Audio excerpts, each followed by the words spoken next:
Yo,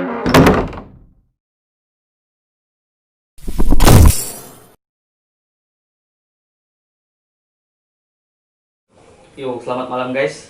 Kembali lagi di channel kita, Geng Cerimen, bersama saya Erwin. Dan saya Jody. Malam ini kita kedatangan tamu Bang Edward. Dia nggak mau menyebutkan nama aslinya karena dia orangnya lumayan pemalu, guys. Sebelumnya gini ya nih, ini kan baru ya, kan tamu baru nih. Gimana saya pribadi nih nggak tahu nih apa sih geng Ciceremen nih, bisa dijelaskan nggak kan? Biar teman-teman, apa sebutannya teman-teman nih? Teman-teman hantu. Oh, teman-teman hantu. Biar teman-teman hantu sekalian nih tahu nih geng Ciceremen itu seperti apa sebenarnya, Oh. kan? Saya juga harus tahu berarti. betul. Kalau masalah itu, Bung Erwin yang tahu ceritanya. Karena dia pala gengnya. Apa itu bang? Jelaskan bang. Geng Cerimen itu sebenarnya kumpulan. Ya kita pakai aja lah namanya. Gak nama itu nggak tergantung dengan kondisi kita di sini kan. Nama tuh ngambil gitu-gitu ya. Pakai nama-nama gitu ya. Nggak apa-apa. Tapi untuk konten sendiri apa aja? Kalau konten kedepannya mungkin kita akan bahas tentang hal mistis-mistis loh. Mistis-mistis ya berarti ya. Sebenarnya, Win, Hmm. Ceceremen ini dari nama teman kita, si Memen. Ada min ya kan, ada minnya. Oh berarti itulah ya. Untuk kedepannya berarti mistis. Apa mungkin bisa bahas tentang konspirasi, apa dunia asmara, cintaan? Kalau konspirasi Iya. itu mungkin terlalu berat buat saya. Bisa jadi masalah cinta Ya. Oh. cinta. Berarti ada teman hantu juga teman cinta. Oh, betul. Mantap ya kan. Bisa. Jadi Win begini, Ahmad ini teman saya pas SMP. Edward. Oh, Tersebut kan? sorry. Edward ini teman saya pas SMP. Dia ini setelah lulus pindah sekolah, lanjutin sekolahnya ke Jakarta, mondok, ya betul nggak? Seperti itu. Nah, mungkin pada saat mondok dia punya cerita mistis, Bro. Kita tanya aja langsung. Itu juga ya. Apakah di pondok ada hal-hal yang mistis guys? Oke teman hantu, kita mulai serius karena ini akan menyeramkan. Sebentar. Sebelum kita memberikan cerita nih, Iya. sebagai bintang tamu saya harus memastikan keamanan diri saya pribadi dong, ya kan? Nah, Kalau cerita tentang mistis berarti kan ada sesuatu yang akan mengakibatkan bintang tamu. Contohnya kesurupan, ya dong. Ketika saya nantinya misalnya kesurupan nih, ada nggak teman-teman dari geng Ciceremen untuk menyelamatkan diri saya dong? Oh tenang, itu masalah Nah, gampang. ayo, apakah ada mediasi yang disediakan dari teman-teman? ada kru kita 5. Ada, oh ada. Iya. Masalahnya kalau tidak ada, misalnya saya kesurupan, saya minta kopi, masih enak teman-teman membuat kan. Kalau misalnya saya kesurupan, saya pengen Oreo Supreme, seperti apa dong? Kan kasihan teman-teman sekalian. Jadi aman lah ya. Aman. Alhamdulillah. Berarti saya aman. Insya Allah. Gini, Gimana tuh? mana mungkin hantu minta? Hei, jangan salah Anda. Sekarang itu zaman milenial dong. Oh jadi hantu juga main gadget. Hantu juga sekarang mengikuti zaman dong. Aduh, gimana ya kan? Berarti bisa saya langsung cerita mungkin ya? Gimana Bu? Boleh. Boleh ya? Langsung aja. Berarti kan ini sekitar tahun 2010-an lah ya. Kita kan tamat SMP Iya, 2010. Saya meneruskan studi ke Jakarta, itu di pondok lah kita pondok. Kita sensor. Di pondok, maksudnya di pondok, ya kan? Nah di pondok ini kan sudah paham lah, mungkin teman-teman hantu juga ada anak yang ada pondok juga. Kita sudah biasa lah tentang dunia mistis juga. Dan di sana ini karena saya anak baru ya kan, anak baru sebulan kita penyesuaian, terus tiba-tiba karena kita sudah lewat semester pas liburan nih ceritanya, liburan semester itu kan seminggu kan ada kebanyakan dari pondok-pondok kita di Jakarta ini kan anak-anak Jabodetabek ya kan. Pulanglah mereka. Kita yang anak Kalimantan stay dong di asrama. Kita kan tinggal di asrama. Iya. Kita stay di asrama. Nah disinilah dimulai cerita-cerita mistisnya seperti itu. Ini pertama cerita dari teman saya pribadi. Di sana kan kita ada 4 lantai ya, asrama itu ada 4 lantai, lantai pertama, 2, ketiga, keempat. Di setiap lantai itu ada WC-nya, ya kan? Ada WC-nya. Lantai pertama di selanya ada WC-nya, terus seterusnya sampai lantai keempat. Teman saya kebetulan di lantai 4 dong asramanya. Paling atas Paling atas ya kan.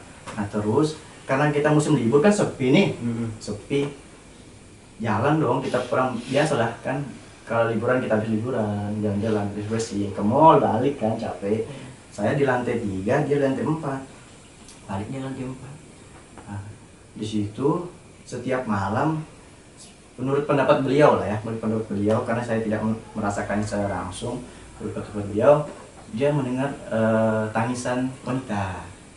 Nah, kalau soal tangisan berarti kita bisa mengasumsikan sebagai kuntilanak dong, ya kan, kuntilanak. Nangis kan setiap malam, setiap lewat WC itu. Ya kayak kuntilanak pada umumnya lah. Nangis kan setiap malam. Kita kan ya cowok dong, malu dong kalau takut gitu kan. Jalan lagi saya hanya berimajinasi jalan ke atas ya kan. Hari kedua seperti juga nangis ya kan. Terus seperti itu, akhirnya karena memang penasaran kita cek dong, kita cek ke WC, siapa dong yang nangis? Berhenti tangisannya, oh berarti cuma imajinasi. Keluar dari WC, pas keluar ada juga tangisannya, balik lagi tangisannya. Masuk lagi ke WC, kita buka WC satu-satu, tidak ada. Seperti itulah gitu kan. Cuma kalau menurut saya itu seram tapi hal biasa. Kalau yang seram itu misalnya nangis cewek, datang kita cek ya kan, kita buka satu dibuka, ibu kantin. Ya kan? Rupanya galau. Masalahnya gini, kalaupun ibu kantin teman-teman hantu, kita kan asrama cowok. Pertanyaannya berarti ada permasalahan. Ibu kantin nangis pas hari libur. Pertama, siapa yang membuat dia menangis? Ketiga, di mana dia nginap kalau malam-malam? Berarti ada yang terselubung dong gitu. Itu lebih seram menurut saya. Seperti itu. Itu sedikit cerita dari kuntilanak di pondok lah. Kalau kita ngeliat hantu-hantu seperti itu udah biasa. Udah biasa sekali. Nah, terus di sana juga ada namanya urban legend. Itu mungkin teman-teman hantu juga, khususnya anak-anak pondok nih udah paham nih. Urban legend itu salah satunya itu hantu ekstrajos.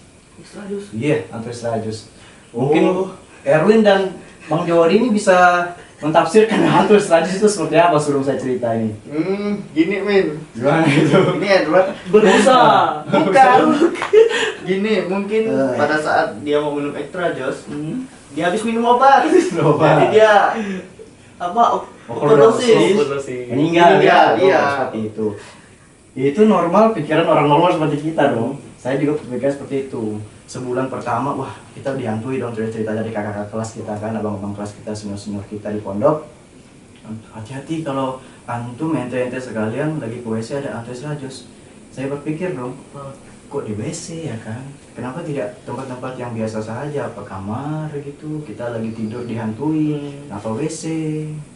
Saya tanya-tanya kan, saya cari tahu dong hantu ekstrajos, apakah hantu itu pas muncul megang ekstrajos atau yang lainnya. Ternyata menurut cerita-cerita yang terdahulu, hantu ini muncul hanya tangannya saja.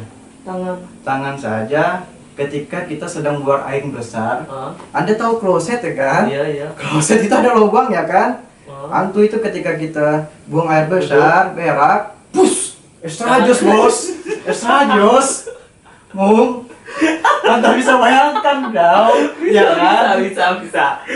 Teman-teman ini mohon maaf, ini tidak seram sebenarnya. Cuma kalau kita pikir secara sehat, hantu mana yang merelakan tangannya di lubang kloset dan bus itu menunjukkan saya tidak mengerti saudara seperti itu. Jadi itunya yang keluar masuk Nah, lagi itu. Gini loh. kita bayangkan lah, kita bayangkan. Misalnya lah, saya berak ini kan. Kalau bahasa kita kan boker lah, kita boker. Oh, kebelat ini, saya boker dong. Boker. Tiba-tiba ada yang ngetok kan di luar tuh.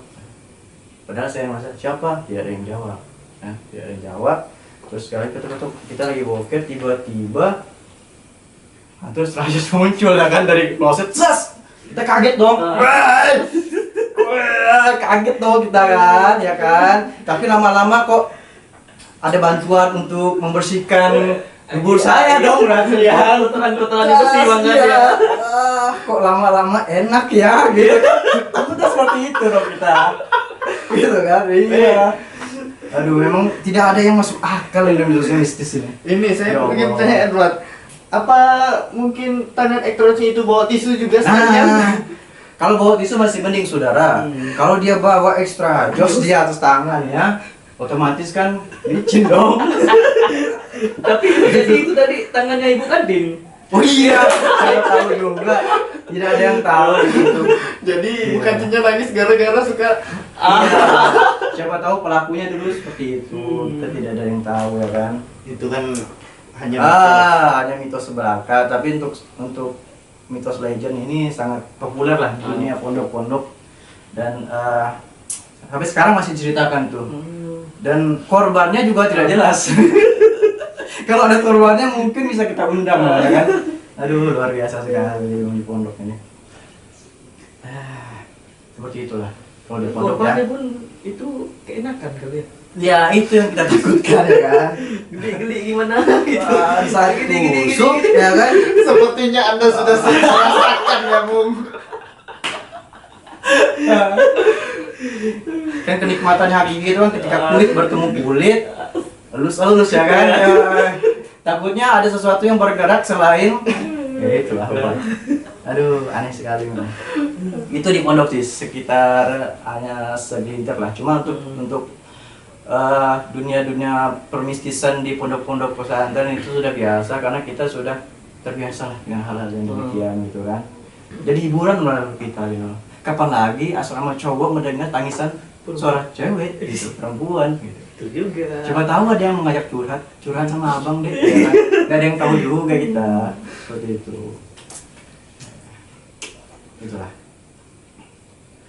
Gimana tanggapan? Saya sudah tidak ingin Ini tahu kita kata-kata. bingung nih Jod. Mau seram atau lucu nih? Gimana gitu? Nggak apa-apa. Jadi teman-teman hantu nggak akan takut tentang cerita-cerita mitos. Yang buktinya ini kita ketawa, happy. Ya. Sebenarnya yang lebih menakutkan dari sebuah mistis itu bisikan ketika tidur. Nah, ini teman-teman hantu tolong diperhatikan semuanya. Terkadang ada yang lebih menakutkan dari sosok kuntilanak, genderuwo, tuyul dan sebagainya ketika ada bisikan membisikkan angsuran kredit motor, angsuran HP, ya kan? Itu lebih menakutkan bos. Untuk zaman usia-usia kita dong. Oh iya. Tidurnya nyenyak ya kan? Kuntilanak ketawa, menangis, bodo amat lah. Ketika emang ada SMS atau memang suara angsuran motor ente belum dibayar, ya kan? Wah, saya tidak tega. Wah, itu menakutkan menurut saya sih. Seperti itu. Itu ya di pondok lah ya. Itu sharing-sharing buat teman-teman hantu semua supaya kita tidak terlalu memandang hal mistis itu selalu menyeramkan. Iya, betul kan? Ya kan. Tapi walaupun memang ketika ante saudara-saudara sekalian bertemu dengan hantu itu memang sangat menyeramkan sih sebenarnya.